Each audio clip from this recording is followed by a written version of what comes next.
ноҳияи Ашт бо оҳангарони тавоно ва бо маҳорати худ шӯҳратёр буд ва ҳаст. Садои болғаву оҳан дар ин ҷо фақат шаб шунида намешавад. Қариб ҳамаи мардони ин ҷо ба ин касб машғуланд. Дар маҳаллаҳои ин ҷо устоҳои авлоди умр ба сар мебаранд, аз ҷумла дар маҳаллаҳои Гулхона, Сари бозор, Баландӣ, Усоён. Таърихшиносон мегӯянд рӯстои Ашт таърихи беш аз 3000 сола дошта. Он аз воҷаҳои авастоии урашт, ураст, авраст ибтидо гирифтааст. Тамоми гӯшаи канори Тоҷикистонро рӯстои Аштӣ ташкил медиҳанд, ки аз ҳамин маҳалла баромадаанд.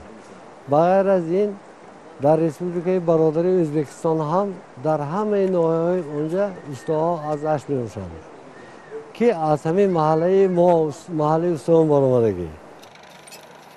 оҳангарӣ дар Ашт таърихи зиёда аз 400 сола дорад. Яке аз оҳангарони бо маҳорати ин минтақа усто Муҳаммад Али аст. ӯ давомдиҳандаи касби падару бобоёни худ буда ҳаштумин нафар аст, ки ин касбро идома дода истодааст. Вай аз уҳдаи сохтани ҳама гуна асбоби оҳанӣ мебарояд, аз калан то нал. Фақат калава мен амбури сохтан дар кор не чикор кардан нако ҳамин калава майнаба меистад ҳамин мисоли меминам ё ҳамин ё ба ин мисол мебанин ё ки ё дигар асбоб мисол ҳамаш ақаллан як сад хел намудии мисол сохт мошинагар сад агар ман ҳамто одди тиреша гусагам ин ҳамаш каланда ягон хел чизи сохтакори нест монда.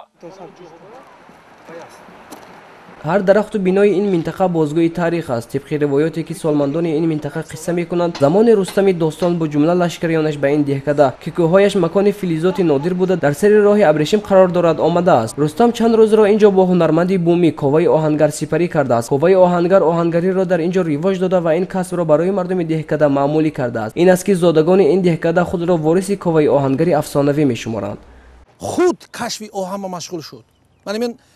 қаторкӯи Қурама мегӯям кӯҳҳое ки дидем гузаштаҳои мо нақл мекунанд ки мардум рафта ҳамон ҷо ба истеҳсоли оҳан ба машғул буд. ҳатто ҳамин мо ба тутҳо бисёр туда сӯхта махсус кӯмур истеҳсол мекард, ки вай касби оҳангарӣ бениҳоят дар яъне об кардани оҳан.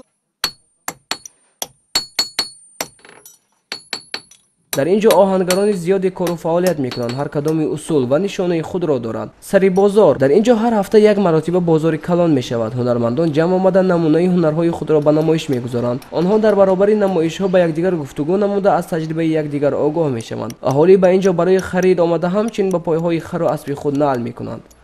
бозори калонтарин мавҷуд буд, ки барои хоҷаи қишлоқӣ ривоҷ додананд, равнуқи ривоҷ додан асбобҳои калан, масалан чок, омочӣ ва замин шудгоркуниро ҳамин деҳаи мо аз оҳангарони ҳамон хариду карда гирифта мебарад.